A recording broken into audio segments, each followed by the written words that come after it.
E mesk ar geot didan vorma, o tansal gant a redoudour ez eus ul lont dreistordinal o kuzat.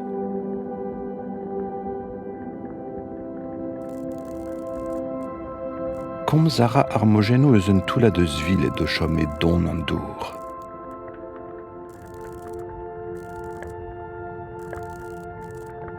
Hervez plin, un den fur a gwishag a goz, eo barreg ar mor da groui boudou mojenel. Lavarout a re e ken deus e ha da krouelou hag e torbezenent e doare o disanvel da vare ar moradou. Ruliet, diruliet, gant an avelioù, pe gant ar gwagennoù. Neus tra souezus e bet, o velet pennou kezek, o ve a trec'h var maligornet bihan tout.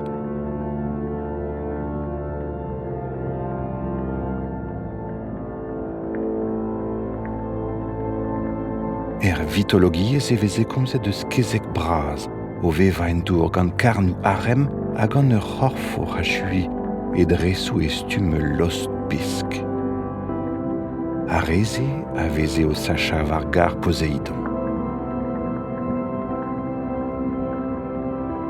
On c'hezeg mor a oa ebelien bihan tout e tal ar c'hezeg diven-se a gustume mont davet o zud e barzon don derio.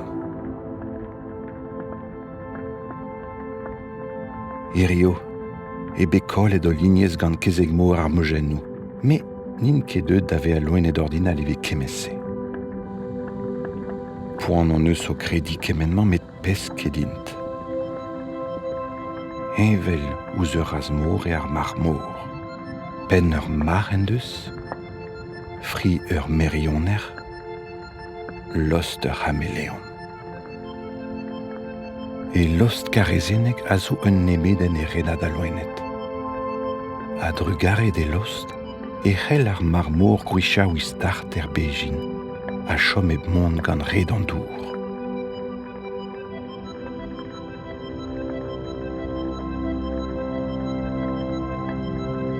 Evel ar hameleon, en deus daoulagad souezus, distag an eil diouz egile.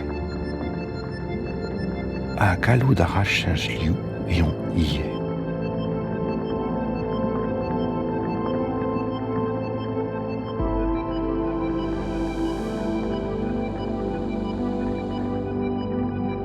Gorf ar mar mor a zo un tol tre souriez kaer. Savet eo e gorf eskern gant plakennoù eskern begeg e gornioù. Goloet gant krec'hen moan, hebs kent. Evel pa vefe o tougen un nouarn wisk. Ur grogen gweon hag efedus, a ziwel ar mar mor ouz an dangerioù. Ouzpen servijoù dean da guzat. E mesk ar pesket eo an inim eo ar startad e an euial. Da 10 metrad an eur e ar burna marc'hel eon mont. O hemdrei, o deus ar c'hezeg mor kollet darn vrasa o angello, ar pep gwasa evit ur pesk.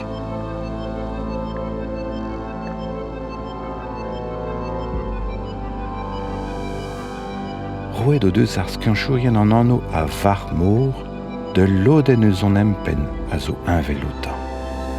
Eno emañ sichen ar memor, hag ar c'hompren. A drugare d'an hippocampman e c'hallan me konta istor ur mar mor deoc'h, hag e c'hallit c'hui e gompren ie.